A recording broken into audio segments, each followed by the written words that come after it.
Yes, I have sound. Great. Hello, everyone. I'm very happy to welcome you today in this beautiful room and to talk to you about Windows Phone and Windows 8, and especially putting quite a lot of weight on how to share code and reuse code between those two platforms. My name is Laurent Bugnon, and I work for a firm named Identity Mine.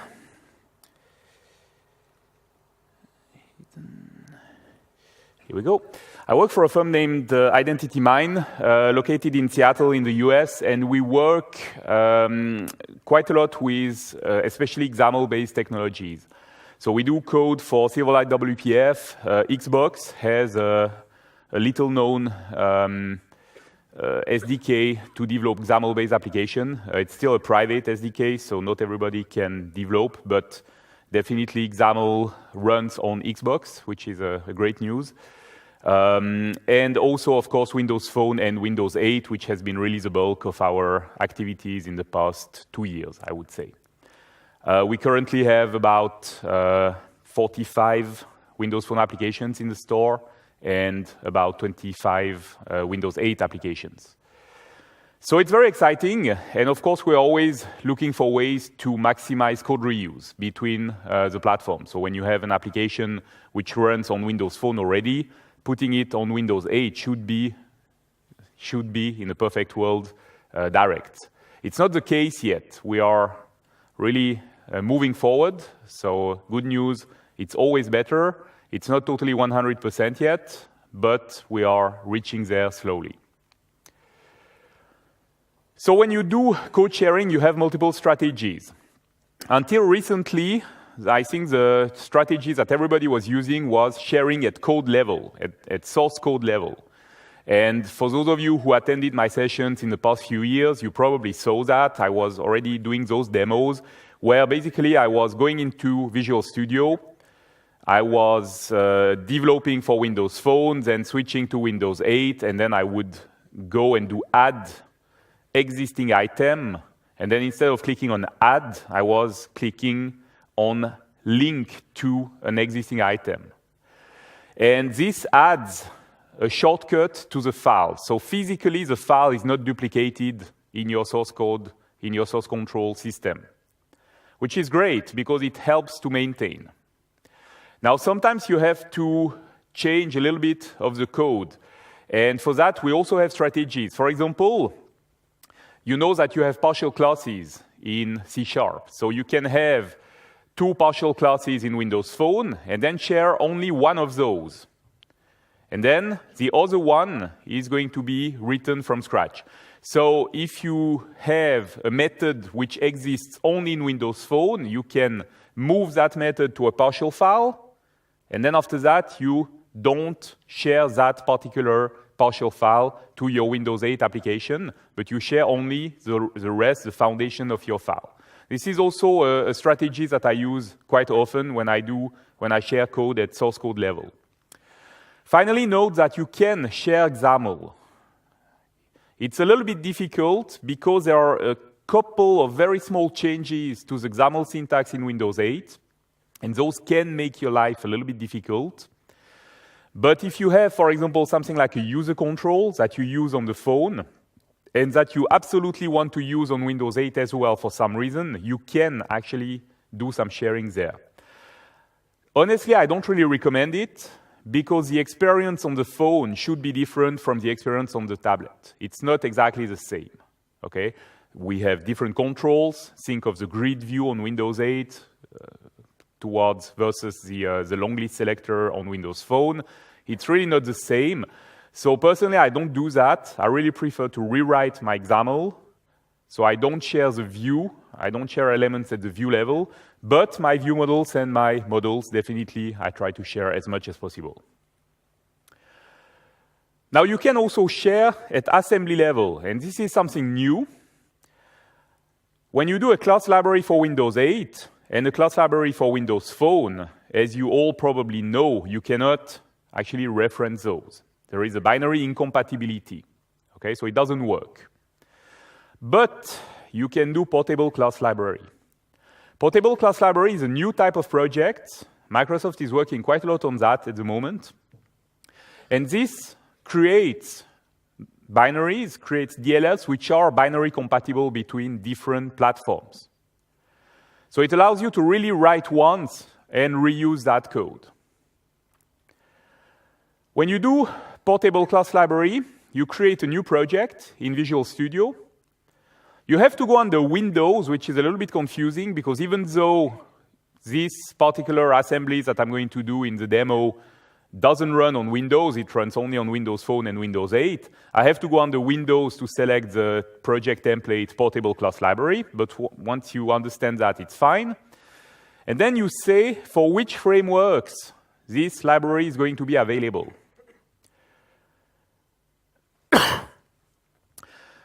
Available are all those and more.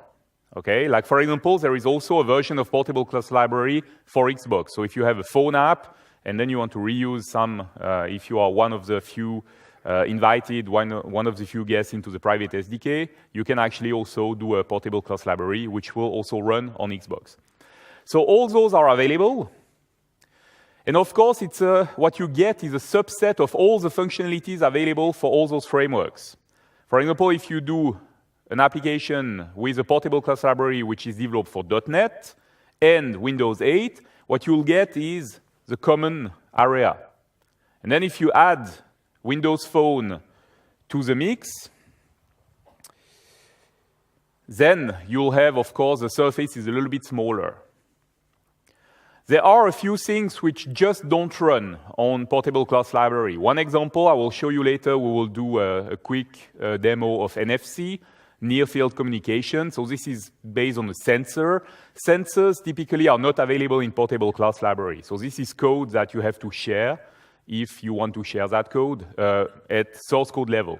But there are quite a lot of things which do work. So we'll see a demo in a second. Now, of course, if you do XAML, and by the way, the demo that I'm going to show you is using XAML and C# because, like you probably know, there is no HTML5 and JavaScript native applications on the phone. So if you want to share code, it's really a XAML and C# story. And typically, when we do XAML and C#, we do MVVM, model, view, view, model. So how does it work with portable class library? Well, it actually works pretty well. What you can definitely put in the portable class library is a big part of your model. Okay, so the classes that connect to a database, that connect to web service, these kind of things, all the deserialization code, which is annoying to write, at least you can write it only once. I'm going to show you an example. All that can be definitely located in portable class libraries. View model works pretty well. So you can have a view model, like your main view model, in the portable class library, and then bind the data context of your Windows Phone page and the data context of your Windows 8 page to that view model, for example, through a view model locator like we do in MVVM Lite. Helpers, you can have all kinds of helper class that I can think of, you know, like date-time conversions or, you know, any type of helper classes can be, of course, shared this way as well. And then in the application, we typically put the view and also possible some part of the view model. Okay, if you have something which really doesn't make sense to be shared, then you won't put that into your portable class libraries. Instead, you will have a view model class which is just in the Windows 8 app. Model, in some cases, and especially everything which has to do with sensors, like I mentioned, sensors don't play well with portable class libraries. They, in fact, don't play at all. They just don't work. So that's something that you want to have into your apps separately. And, of course, also some helpers. If you have some helper classes which are really specific to Windows 8, that's something that you probably don't want to share. So you'll leave that in the app. And the same thing happens at the Windows Phone level. Now, what do you have in portable class libraries? Well, you have a few libraries that you can actually reference, which work fine. For example, Microsoft BCL is quite useful, especially if you do some Silverlight or Windows Phone 7, and you want to use the new async and await keywords.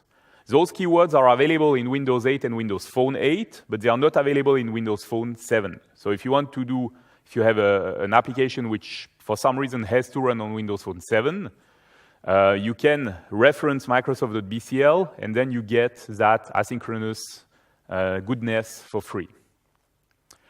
Microsoft.net.http. Now this one is interesting because it's very new. It's actually still pre-release, so a little bit careful when you use that. I'm going to show you an example of that. This is the HTTP client.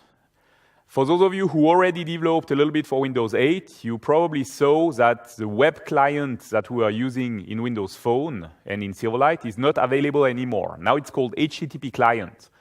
And it's actually a very, very powerful and comfortable API to use. So personally, I prefer HTTP client to web client, especially because HTTP client, you can do await get string.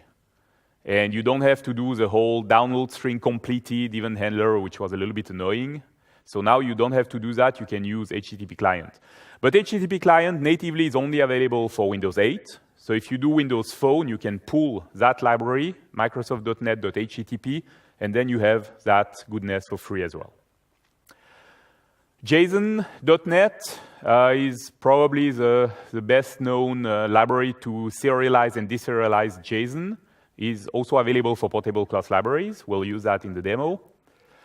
The common service locator, which is used by many, especially IOC containers, such as Unity, for example, or if you use MVVM Lite, you need that reference as well. And MVVM Lite is available as portable class libraries. So MVVM Lite is a toolkit that I developed and maintain. And I had the chance to talk to people from the portable class library team who decided to use that as a sample project. So they took that code and they ported it completely to portable class libraries. I'll show you in the demo how you can use that. It's quite nice and convenient. And more. Okay, there are of course some that I didn't list here. Those are all the ones that we will use in the demo. Now it works well with NuGet because NuGet is automatically going to select the correct references for you, which is nice. We'll talk about NuGet in a second. But make sure that you have the latest version of NuGet. I think the latest is 2.2. I had a couple of issues with 2.1, especially related to portable class libraries. But 2.2 solves those issues, so make sure you have the latest. Okay, so I'm going to show you a demo now. Enough slides, let's move to code. And I'm going to show you how to build a shared application connecting to a web service and doing all kinds of things with the result. Sorry for the cough, I'm a little bit under the weather, but it's getting better every day. So here we go. I have two applications here, one Windows 8 application and one Windows Phone app. Now, those applications, I created them with file, new project, new MVVM Lite. So file, new project, and then if you installed MVVM Lite, you have MVVM Lite for Windows Phone 8, there is MVVM Lite for Windows 8, and of course, there is also WPF and Silverlight if you want. Now, in MVVM Lite applications, we have the page. The page is data-bound to an object called ViewModelLocator, and this ViewModelLocator is helping you to manage the lifetime of your view models. So this is quite convenient, and in fact, I would really like to reuse that in portable class libraries. So first of all, I'm going to create a new PCL. Let's go to Add New Project. Like I mentioned, I have to go under Windows, and then I'm going to select here a portable class library. And I'm going to name that friends.lib. And here I'm going to select the framework that I'm interested in. In that case, I'm going to do some Windows Phone 8 and .NET for Windows Store applications. So this is Windows 8 apps. Going to say OK. Let's get rid of this class here. And then I'm just going to move here my whole view model folder inside this new library. And then I remove it from my Windows 8 application. Then the next step is to build the model. Okay, let's start at the bottom. So I'm going to create here a new folder. And the service we are going to connect to, let me show you how it works. This is the response that it's sending. So it's some JSON, okay? There is a big data property. This data property is actually an array. And then I have a series of objects, each with an ID, and then first name, last name, picture, location, and a message. So that's what I get. So now I'm going to build a small object layer to deserialize this. The first object I'm going to add is the object which contains this data property. So I'm going to call that list of friends. Oh, one thing, by the way, if you came to see me last year, you may remember that I'm a ReachHelper user. I actually like ReachHelper very much. And you may notice that I'm not using ReachHelper now. The reason is that ReachHelper is freaking out with portable class libraries, unfortunately. There is a bug which creates a situation where all your IntelliSense is not working anymore, pretty much. So if you want to do portable class library, unfortunately, right now, I'm sure they are working on it, but right now, you have to disable ReachHelper. To do that, you go into Options, ReachHelper, and here you can suspend the ReachHelper add-on, okay? Okay, so now I have my list of friends, and this list of friends has a property called data, which is actually mapped to a field called data with a small d in the JSON. So now notice that I'm using JSON property here as an attribute, which is a JSON.NET attribute. So I need to add JSON.NET to my application. Like I mentioned, I want to do that using NuGet. So NuGet is an extension. You add that through extensions and update. Here it is, NuGet Package Manager. Like I mentioned, make sure that you have the latest version, in that case 2.2.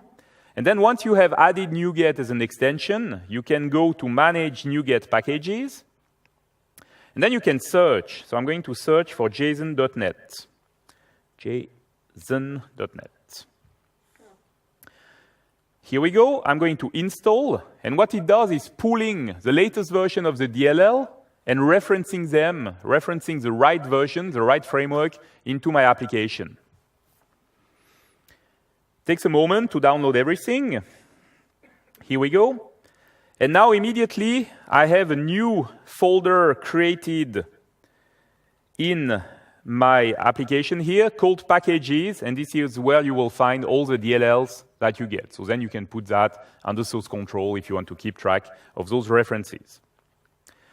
Okay, now that I have JSON.NET, it means that I can here use it. And that's already my list of friends. Now let's talk about the friend object. So I'm going to add a new class, friend. And in this object, I will have a number of properties.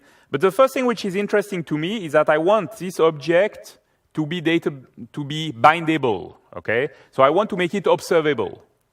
Now, to make it observable, typically what you want to do is implement iNotify property changed. Okay? And then implement that typically with a raise property changed utility method. But of course, it's annoying to do that in all your objects. What I really want is use MVVM Lite. So I'm going to pull MVVM Lite from NuGet. And of course, because I'm in a portable class library, I need to make sure to use the PCL version of MVVM Lite, which is located here. There is a PCL in parentheses. Okay? Click on Install, accept the license. It's pulling the dependencies. In that case, the common service locator is a dependency. And it's installing everything here locally. Now, another thing I need to do, because I'm using PCL in my library, I also have to use the PCL version in my applications. Okay, I cannot use the default, the Windows 8 version, respectively Windows Phone version, in my apps, because otherwise the references don't match. So I need to remove those references, which I did already, and then instead, I'm going to go here and add reference, and I'm going to navigate to the package folder. here. Now I have MVVM Lite here, lib, and I'm going to select the portable Net45 SL4 WP71 Win8 version of those DLLs. And I also want to add the common service locator version, which is here.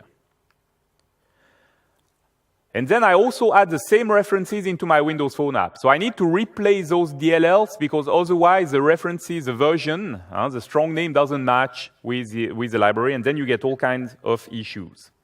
So here I'm going to do the same here in the Windows Phone application. Let's go to Browse, and I'm just going to take here the exact same libraries. And now I have the same version of those libraries everywhere. So since I have MVVM Lite now, I can get rid of this viewModel, of this iNotify property change and use viewModel base instead, which means that I can remove this code because viewModel base is already implementing iNotify property changed. Okay, now I'm going to add some properties. So I know that I have an ID, which is mapped to the field ID of the same name. I have first name and last name. And for first name and last name, I'm going to raise the property change event. So I'm going to make those properties observable in my applications because I want to be able to change that during the lifetime of the app. Same for last name. The picture URL, I'm just going to get it from the service, but I'm not going to edit that. So I'm not making it observable. And then I'm going to add here a property called isDirty, which I'm not actually serializing or deserializing. I ignore it, okay? I'm just going to use that for some UI things. And then I'm going to add a method here called update, which we'll use later. It's a method which allows me to get a friend and to update the current friend with a new friend, just the first name and the last name. We are going to use that when we do the NFC demo. Okay, that's my model layer, and now I need some services. So I'm going to add a new interface, and this interface is going to be called iData Service.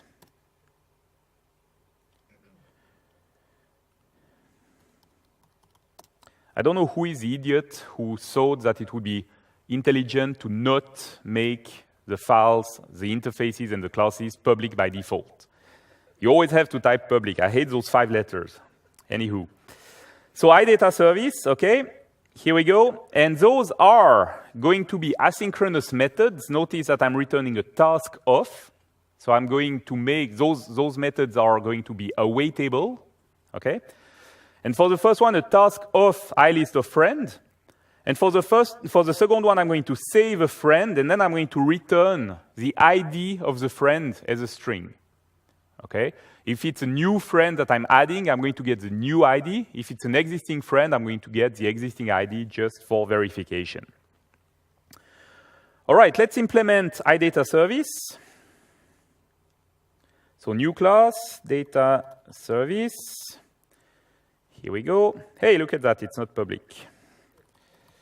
Public, iData Service, and then the implementation.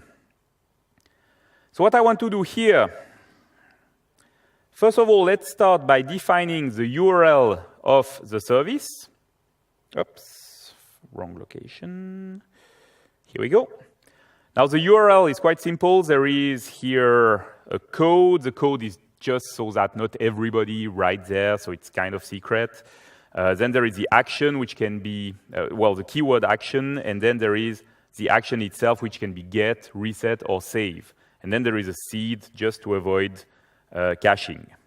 So this is just the ticks of the datetime.now. Okay, then get friends. So get friends is going to create a new HTTP client. Now, like I mentioned, the HTTP client by default is not part of PCL. You cannot use that class yet. So we need to add something. So let's do that through NuGet again. Manage NuGet packages, and then I'm going to type HTTP client. And then I select this package here, Now notice that this package is only available if you select pre-release. Okay, so here in the combo box, you have to select pre-release. Now that can be annoying. Okay, if you do some production code, you probably don't want pre-release code into pre-release assembly into your production code. I'm going to show you how you can work around that. But here, for the purpose of the demo, I actually want to show that. It's going to pull Microsoft.bcl. Okay, this is a reference that is needed. NuGet is installing everything. Here we go. And now we are done. Okay, so if you don't want to use this pre-release assembly, what do? Well, you can share a new web client. You can wrap it and make it awaitable. Let me show you how. So this is another solution where I implemented that. And this is something which is totally safe for production, by the way. So here I have my data service. And then I say, well, I want to have a client which is awaitable. But web client is not awaitable. So how do I do that? So here I have my async client. I define a method get, which takes a URI, and then it just gets the result as a string. Now this async client, I have two implementations. I have one for Windows 8, which is very straightforward because I'm using HTTP client, so I can do await, and this method here can be async directly, no problems. In Windows Phone, however, I have to implement that differently. And the way that it works is that you use something called task completion source of string, of the result. Okay? Now my method here returns a task of string, just like the other one. Okay? If you spot the difference is that this one says async, and this one doesn't. It doesn't need to be async because here I don't have the keyword await inside my code. Instead, I'm going to fool the framework to await for the result. And to do that, you create your new task completion source. You create your class zip web client. You handle the download string completed event, which is this event handler, this asynchronous event handler. I'm going to get back to that in a second. You call download string async. And then you return TCS, you return the task completion source dot task. Okay? Now what's going to happen is that when you call get, when you call await get, the framework is actually going to do the await, and it's going to continue the execution only after you set the exception in case there is an error, or the result in case there is no error. And then you're going to just continue execution. Okay? So that code here needs to be developed, but after you write it once, and then you can reuse the async client in all your Windows Phone libraries, all your Windows Phone applications. Okay? And this allows you to have your data service, which is really shared, where you use the exact same code in Windows 8 and in Windows Phone. So it's quite convenient. Okay, so now that was a trick if you want to use code which is absolutely safe for production. If you don't mind doing the pre-release stuff, and by the way, keep an eye on this particular library because things are moving very fast. When I started preparing the demo, it was not out yet, so I prepared the first version of the demo with the task completion source, and then it came out, so I thought, well, I'm going to use it and show the task completion source as a parenthesis. Okay, now I referenced here into my application HTTP client, so I can use it. I'm going to call here getStringAsync to get the JSON. I need a few constants for my URI, so I'm going to add here a helpers folder, and I'm going to add a file. This file is shared with the actual service. Oops. Add existing item, and I'm going to go to get this file here. Okay, so now I have my constants ready to create the URI. I get the JSON with await, so I need to make this method async. And then I'm going to use JSON.NET to deserialize the object into a list of friends. I'm going to set every friend is dirty to false, okay, because those are safe. They came from the service, no changes yet. And then I'm going to return the data, which is a list of friends. Now, the save friend method, what we are going to do here, the save friend works with a post. So I'm going to post some JSON to my service. So I'm going to put here a new HTTP client. I'm going to create the URI, this time with the save action. I'm going to serialize the friend, the new friend that I got, to JSON. And then I'm going to create here string content with media type header value of application/JSON. And then I'm going to post the JSON to this URI. I'm getting the ID back from the service. Okay, notice that I have some await keyword, so I need to put async here. And then I can set isDirty to false and return the ID. If I had a problem, I return 0 here. Okay, so now my services are ready. Now let's worry about the view model.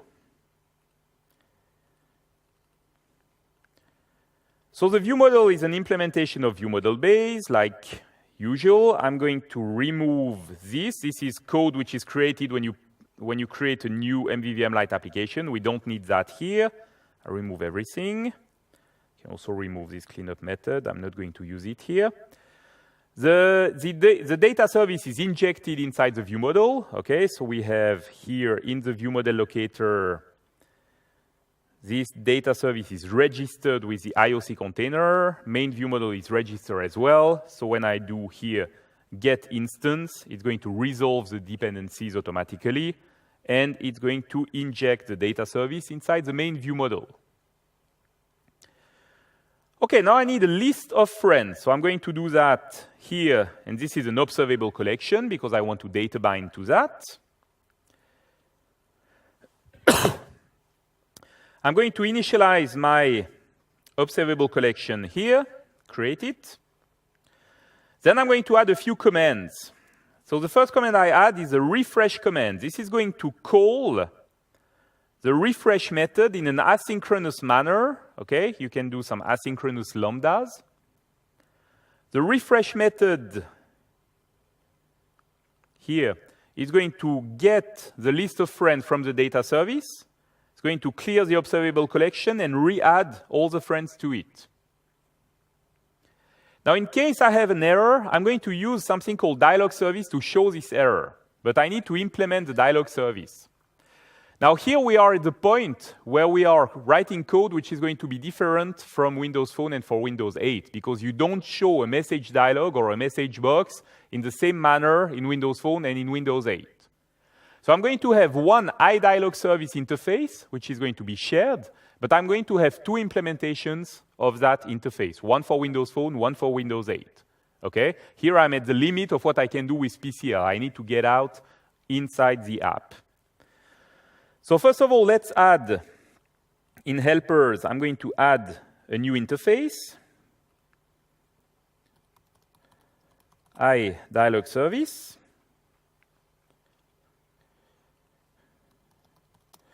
I'm going to implement that interface, and what I want to have is a few methods here to show an error, to show a message, and maybe even to show a message box for debug purposes.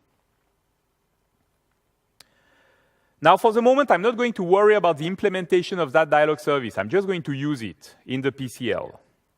So here, I'm going to add a property of type iDialog service, which is going to use the IOC container to get the dialog service and to consume it.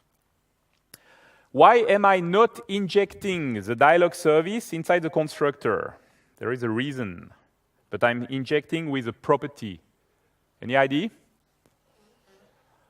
Well, the problem is that depending on the implementation of iDialog service, it's going to change during the lifetime of the application. And for example, typically in Windows Phone, the iDialog service is the page itself. But in a Windows Phone application, you navigate to different pages all the time. Okay? So what I'm going to do is that I'm going to, on navigated to, I'm going to register the page as an iDialog service. And then when I have the on navigating from, I'm going to unregister, navigate to the next page, and then register again. Now that is something which can easily be put into a page base class. So here, if you check my Windows Phone app, I have a phone page base class. And you see this phone page base implements iDialog service. And it is going to register itself on navigated to and unregister in on navigating from. Okay? Like this in the main view model, every time I pull the dialog service, I'm sure that I have the fresh page available to show the dialogues. Okay, now let's add a new command which is going to be used to show the details of a friend. So this command is going to navigate to a new page. So here again, I need a view service. I need a navigation service to navigate to a page. And here too, I will have two implementations of navigation service because you don't navigate in the same manner in a Windows Phone app than in a Windows 8 app. Okay? It's very similar, very close, but not totally 100%. So again, same thing. I'm going to go into helpers, going to add a new interface, iNavigation service.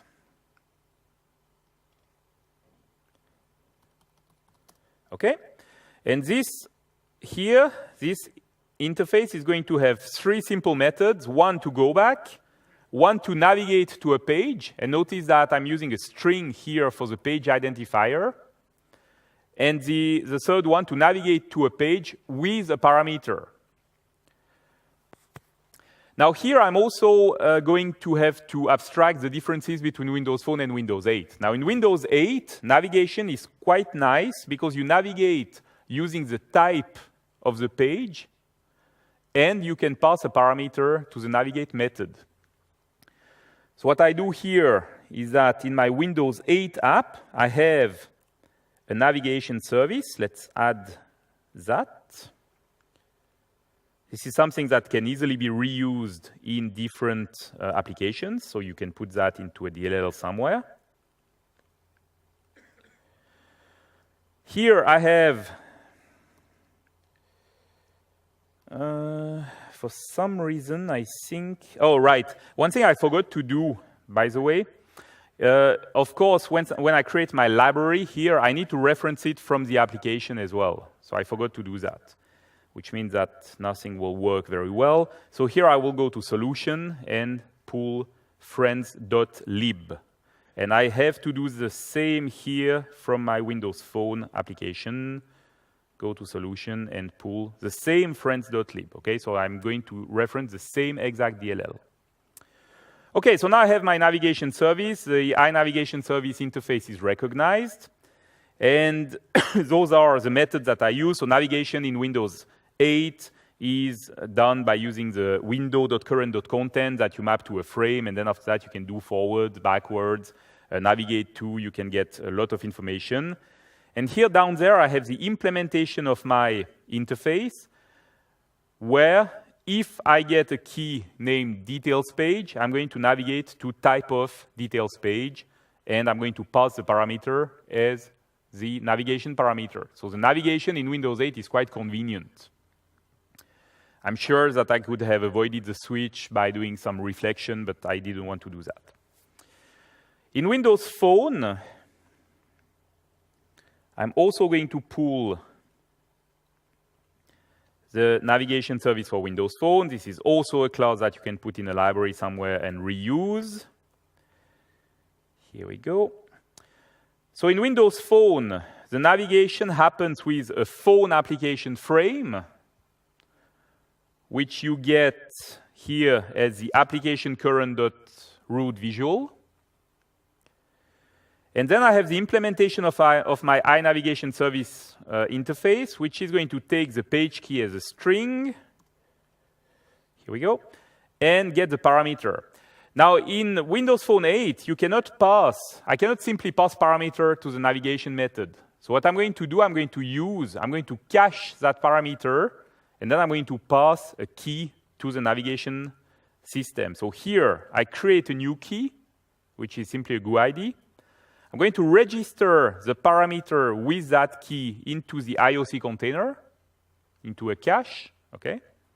Then I do navigate. Navigate in Windows Phone takes a URL, so I have the name of the page and the GUID of the parameter. And then after that, when I retrieve the element in the details page, see what I'm going to do is decode the key from the query string and retrieve the parameter using here getInstance with that particular GUID. Now, it's a little bit annoying to have to do that, but unfortunately, in Windows Phone, this is how navigation with parameters work. You can only pass parameters into your URI. So if you want to pass an actual parameter, you have to save it somewhere. In that case, I save it in the IOC container. In Windows 8, the details.xaml is much easier, because here I can simply retrieve e.parameter, so I can actually pass an actual object as a parameter. Okay, so navigation service is now ready. So in my view model, I can use it. And what I'm going to do here is inject this navigation service here in the view model. Okay, I'm not going to worry about where it comes from for the moment. That's going to be delegated to the IOC container. We're going to write that code in a second. Then I'm going to save that here as a field. And then inside the show details command, I'm going to use this navigation service to navigate to the page. So I navigate here to details page, and I pass the friend as a parameter. Okay, the last command I want to add is to save a friend. So I'm going to have a save command. This is also taking a friend as a parameter. And what I'm going to do with that method is save the friend here in an asynchronous manner using the data service, get the ID back, and then I'm going to pass this ID and assign that to the ID of the friend in case it was a new friend. Okay? If it was an existing friend, the IDs are just going to match. And then I have also some error handling with the dialog service. Good, so now my main view model is ready, but I have one problem, which is here, this injection here. I need to take care of that. So normally, I assign my objects into my IOC container into the view model locator. If I go here into view model locator, inside the view model folder, you will see that here I have some setup going on. So I'm going to prepare the service locator. I'm going to register the data service as being the implementation of iData service. And I'm going to register the view model. Now, I would like to register the navigation service as well, but I cannot do that in the PCL because I have two different implementations, one for Windows Phone and one for Windows 8. So I need to do some additional setup. So I can do that with a small trick. I'm going to create here into my helpers folder inside the Windows 8 application a new class. Then I'm going to call that IOC setup.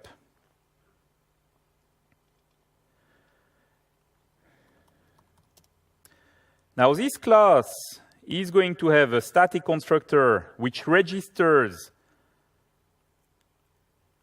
the objects which are specific to Windows 8. So in that case, for navigation service, I register this navigation service here, which is the one that I added before, which is the one which is specific, this guy here, specific to Windows 8. Okay? Now this class here, I want to do the same in Windows Phone, but with the Windows Phone navigation service. Well, I can share that class because my namespaces are compatible. By the way, the first thing you want to do when you create here a new application and then you want to share code is go into the properties and make sure that this namespace, the default namespace, is the same for your two applications. Okay? The DLLs are probably named differently. You don't care about that, but the namespace should be the same. Like this, you can really pull code and share code without having to worry about namespace incompatibilities. Okay? So now this guy here is into friends.helpers. So what I'm going to do is that I'm going to share it with my Windows 8, with my Windows Phone application. So it's here. In order to share, I go to helpers, I do add existing item, I navigate to my Windows 8 helpers folder, I take the IOC setup, and here I add as a link. So this was the first strategy that I showed to you where I said you can share at source code level. This is how it works. There is a shortcut to that if you don't want to do this whole exercise. A good friend showed that to me the other day. I was super happy. You can actually take IOC setup, pull it down with Control-Shift, and this is going to create a shortcut. Okay? So now I have this IOC setup. Notice that there is a small arrow, a small blue arrow here next to the icon, which means it's a shortcut, it's a link. The file was not added physically. Okay, now I have this IOC setup ready. Now I need to find a way to create that IOC setup to execute the constructor before everything else happens. And that I can do very easily in app.xaml. I'm going to take here, I'm going to add this object to the resources before the view model is initialized. So this is going to force the creation of this IOC setup, which is going to run the constructor code, which is going to register the navigation service. And it's automatically going to pick the correct navigation service in the Windows Phone and in the Windows 8 application. Of course, I need to do the same in app.xaml of the Windows 8 application. So I'm going to do the same here. Up. Voila. Good. So now I have everything ready, and I can start thinking about design. Okay? Let's go to Blend.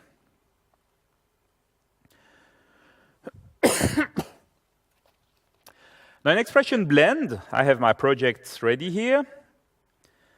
Let's start with Windows Phone, for example. So I'm going to open the main page.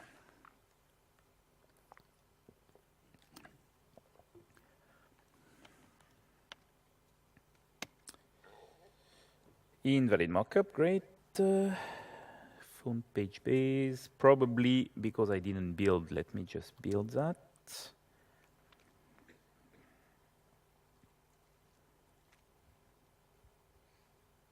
Oops, simple IOC doesn't exist. Okay, so I have something missing.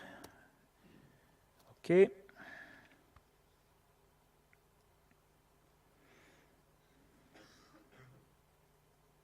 Blend works with the DLLs, with the contents of the DLL, so you need to make sure that you always build your application before, well, either inside Blend or before you change to Blend. Like this, they will find the objects. Let's just refresh everything. Okay, and still doesn't work. Oh, it's not finished. Until everything is refreshed, it can take a moment in the beginning. So I'm working with the exact same files in Blend and in Visual Studio here. So everything I do in Visual Studio needs to be refreshed in Blend, of course. What's happening now? Phone page base doesn't exist. That's peculiar. Windows Phone helpers. Phone page base is here. Friends helpers, yes. Main page. Friends helpers, okay. Okay, so Blend is not super happy, so I'm going to unload the project. Actually, I had that happen to me the other day, I remember now. And the solution to that was to reload the project. For some reason, there was something not totally working at assembly level. Okay, now it's working. So sometimes you need to close Blend, reopen it. But generally speaking, it works not bad. Okay, so now I'm going to start here with my main page. And what I want to do is put a list control for all my friends. Okay. Now in Windows Phone 8, the list control of choice is not the list box anymore. It's something called long list selector. Long list selector in Windows Phone 7 was available in the toolkit, but now it's really part of the SDK. So really, list box is still there. You can actually still use it, but it's recommended to use long list selector instead. So I'm going to put it here. I'm going to make it take the whole space. Here we go. And then I'm going to data bind. So since I'm into my into an MVVM Lite application, the data context is bound to my main view model, which is here inside the view model locator. Even though that view model locator and the main view model are in a PCL, it works, no problem, okay? And now I can go into this long list selector and I can data bind the item source property to main view model dot friends list here. And now you see that I have nothing appearing because I didn't take care of my design time data yet. Okay, let's take care of that now. So here what I'm going to do is create some design time data in PCL, in the portable class library. I'm going to add here a new folder, call it design. I'm going to add here a new implementation of my data service. Let's call that design data service.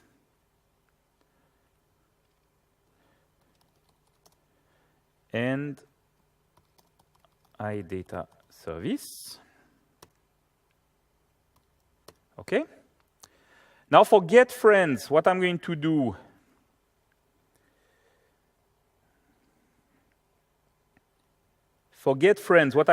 is create here a list of 30 friends with just first name, last name, and picture. I'm taking a picture from the web. Okay. I'm going to set isDirty to true for one of two friends. Every two friends I set isDirty to true. It's just to help me with the design. And then I add it to the result. The save friend, I don't need that at design time, so I'm going to leave it like that. Then inside my main view model constructor, I'm going to, if I am in design mode, I'm going to refresh, I'm going to create, to force the creation of those elements. Let's build that.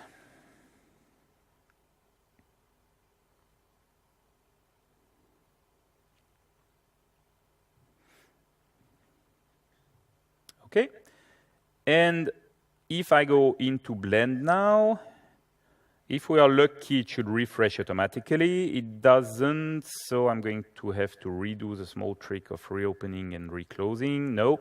So again, unfortunately, there is still a little problem here in Blend where sometimes you really have to refresh the whole project. That's really annoying. I'll talk to the Blend team about that. Ouch, I still don't have my design time data. Why not?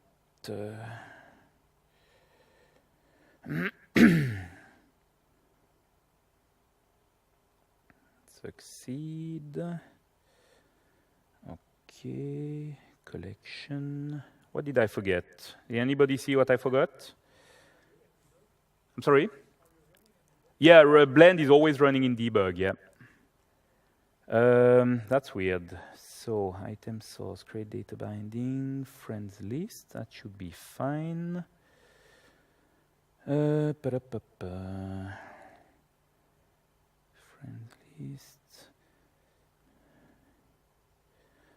Okay, one thing we can do is try to debug Blend. So I'm going to, I didn't want to show that here, but let's try anyway. Control DA, oh, it doesn't work. Let's do debug, attach to process. Then I'm going to attach to Blend. Here we go. And then I'm going to go into Blend and reopen the page, and we'll see.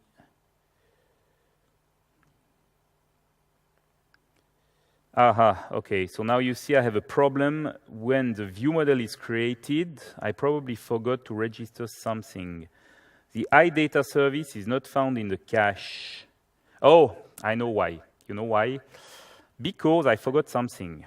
So you see here you can find bugs into your design time data by attaching to Blend directly. Yeah? So what I forgot is that into my view model locator, inside my view model locator, when I am in design mode, I need to register. You see I had this line here commented out. I need to uncomment it. So what I do is that I'm checking if I am in design mode. If I am in Blend, I'm going to actually use the design data service, the one which creates my 30 friends. And otherwise, I'm going to use the actual data service, the one that connects to the web service. Okay, sorry for that small issue. Let's build that. Okay. Here we go. And now, yes, I have design time data. Okay? So this design time data now doesn't have a representation. I need to do a data template. But I see that I have something in my list, which is very convenient because now I can do my design visually. I did prepare already a small data template. So I'm going to do object, edit additional template, edit item template, apply resource, friend template. Okay? And now I'm going to edit that. I'm going to add a picture. So edit current. I have a grid here. I'm going to take here an image control. Now I can bind the source of this image control to the picture URL of my friend. Okay? And now I see what I have, so I can do a little bit of design. I'm going to just add a bit of margin here. Here, 10. Here we go. And now I would like also to show when a friend is dirty, when it has not been saved yet. So I'm going to go here to the grid, add a rectangle behind the image. I can do everything visually, which is very convenient. Remove the stroke, set the fill to red. Going to do a little bit of margins as well. So 8 pixels, like that. And now I'm going to bind the visibility of this guy here to is dirty with a Boolean to visibility converter that I took care of adding into my application. And now you remember that when I created the design time data, every second friend was dirty. Well, that's what you see now. Okay? So everything can be done visually, which is very convenient. For Windows 8, same thing. So if I go here and I open the main page of the Windows 8 app, here in that case, I'm going to use a grid view as a list control, not a list view.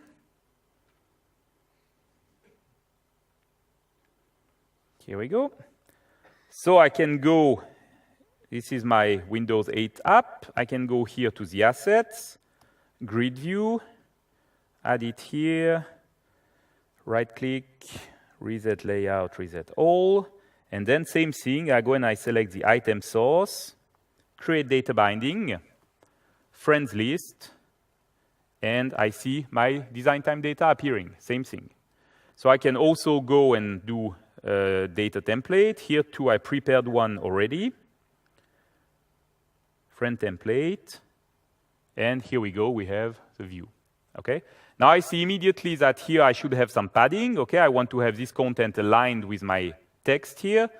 So if you were yesterday in my design talk, you may remember that you want to have here 120 pixel padding. This doesn't appear immediately. You need to refresh the page. So I'm going to do that. Win8 here. And here we go. We have the correct view, okay? Good. Now let's add a few buttons because we want to refresh the thing. So in Windows Phone, what I'm going to do is add here a refresh button. So let's go back to the page. I have prepared an application bar already, but it is empty. I'm going to right-click, add application bar icon button. I'm going to select here an icon save. This icon is already in my application, but if it was not, I could pull it from the list here and Blend will add it automatically. So I'm going to add refresh. Refresh here. And since in Windows Phone I cannot connect to a command directly, what I'm going to do is have a small event handler which is going to take care of that. Here we go. So what I will do now is take the main view model, which is the data context of the page, and call vm.refreshCommand.execute. And voila. Now in Windows 8, I can also have an application bar. Here we go. I'm going to add a button.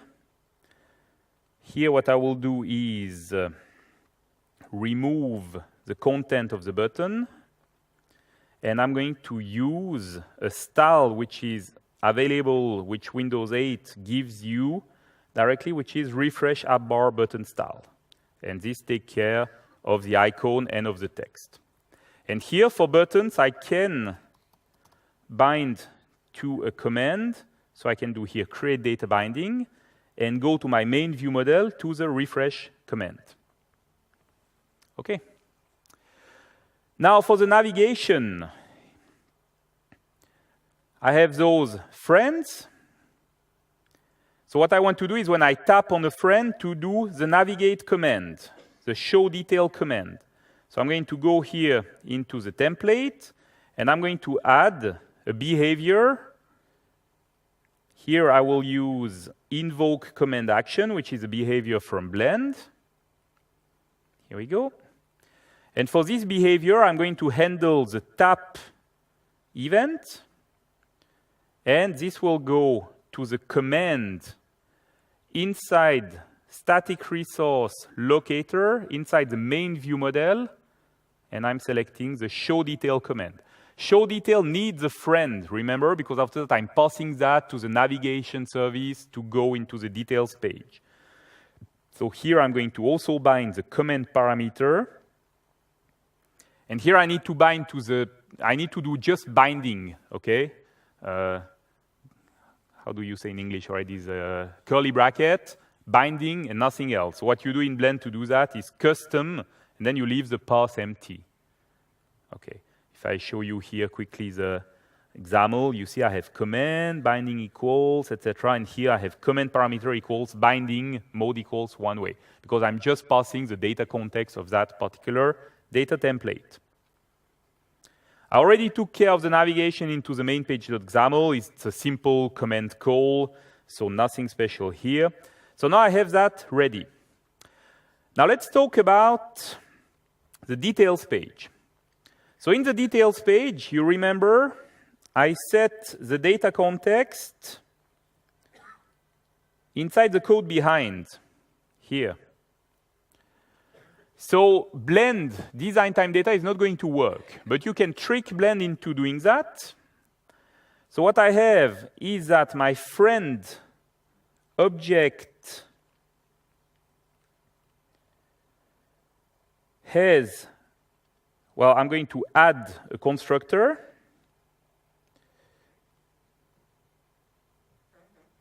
Here we go. And this constructor is going to, in design mode, to create some design time data.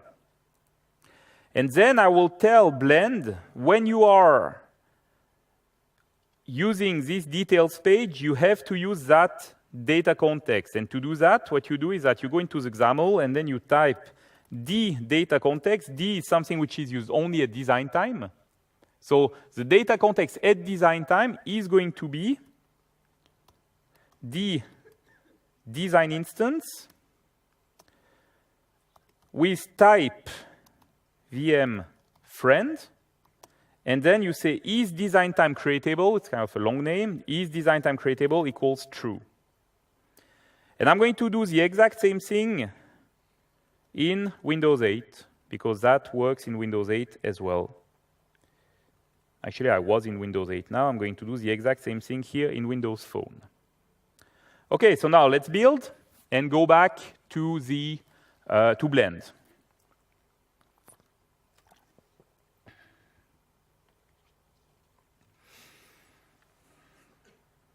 Okay, let's go to blend. And now if I open the details page, let's start here with the details page here. Now I have first name, last name. And I can do my binding. For example, first name, let's go to, oh, it's actually already data bound.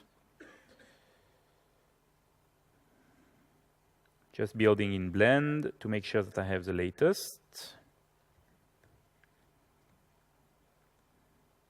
Yes, to all.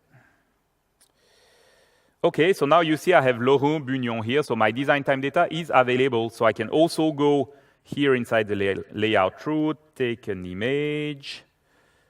Here, I'm going to bind the source of the image to my picture URL. Here we go, I have my design time image. Now, of course, I want to put this here, put 24 pixel and 12 pixel on top. Do things like that. For the dirty here, I can go and bind the visibility. Same thing as before, create data binding to is dirty with a Boolean to visibility converter.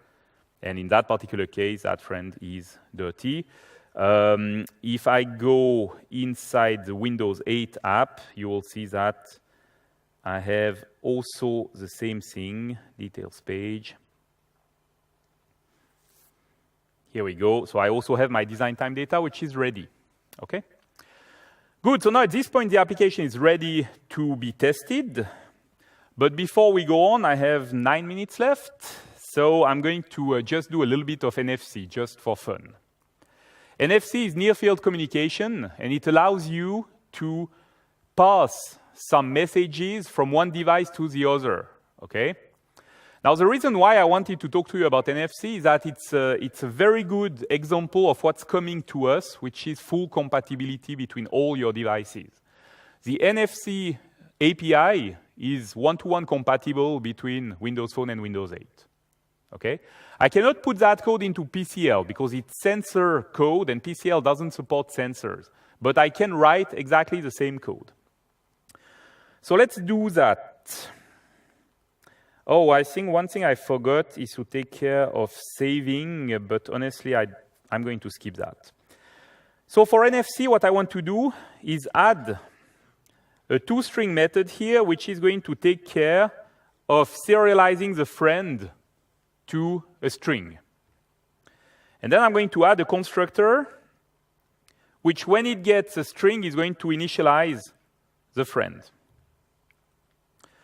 Then inside the details page of the phone app, the phone is going to be the sender here. What I'm going to do, you see I have here a proximity device. This is the NFC sensor. So what I'm going to do here is initialize this device. So I get the default device. If it was null, it means that this particular phone doesn't support NFC. So you cannot use that. So I'm going to disable the button if that was false. Maybe you also want to show a message to your user. Now I need a button. So I'm going to add the button in Blend. Let's go into the details page in Blend. And I'm going to add inside the application bar a new application bar icon button. I'm going to select the share icon here. And here I'm going to type send click, which is going to be the event handler. Now when I send, what I'm going to do is set is enabled to false on so the whole page, disable the whole page, because when you click, it's going to wait for the contact. So once you clicked, you have to wait, okay? Then, in case I was already publishing a message, I'm going to stop because I want to publish a fresh message. I'm going to get the serialization that I just put into the friend, and then I'm going to publish with a key, windows.galasoft.friend. Okay? And then I'm publishing the serial. Now at this point, what the phone does is that it's waiting for the contact.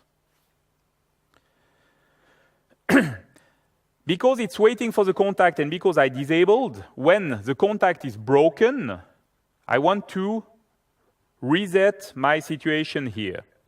So what I'm going to do is that if NFC is supported, I'm going to listen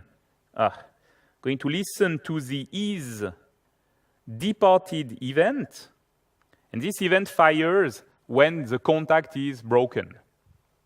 So in that case, I'm going to stop publishing the message, and then I'm going to set is enabled to true.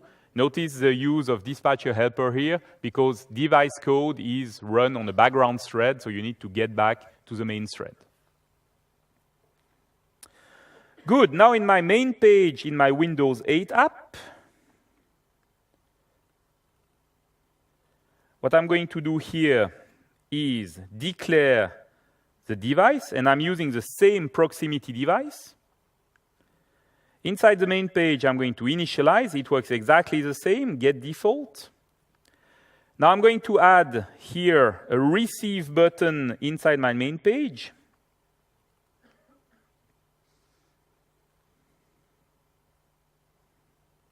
There we go. So I'm going to go here, add a button, same thing as before. I'm going to remove the content, reset, and then I'm going to select a style, which is the sync style here. And now here, that is something that I do, receive, click that I do here in the code behind. I don't have a command for that, because this is device code. So device code typically goes into the view.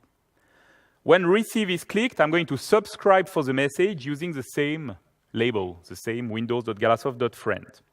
And the handle message method here, what it's going to do is when the message arrives, when there is actual contact, I'm going to get the data context, call update friend, which is a method that I need to add. So inside my main view model here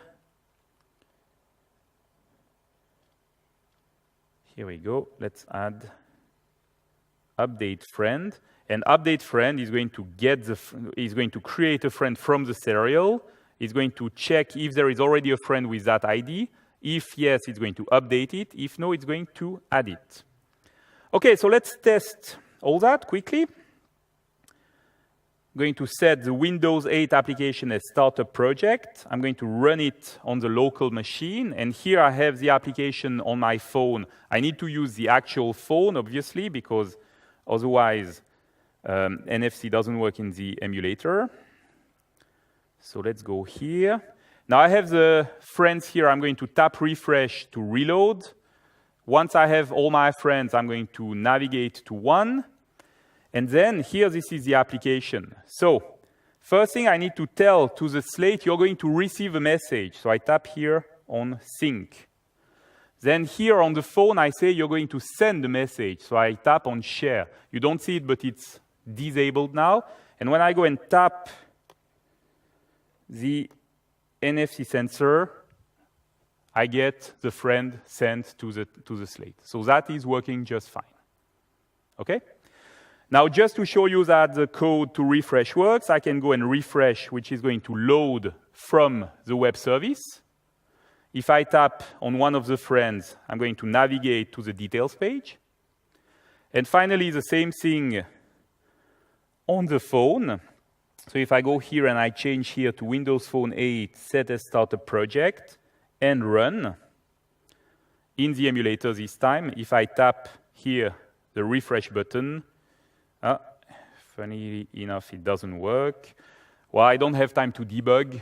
There is maybe a small issue somewhere. Typically here, it's possible that I lost the connectivity with the emulator. That happens sometimes. Believe me, it should work. But anyhow, you saw the NFC working, so it means that this application is actually working just fine.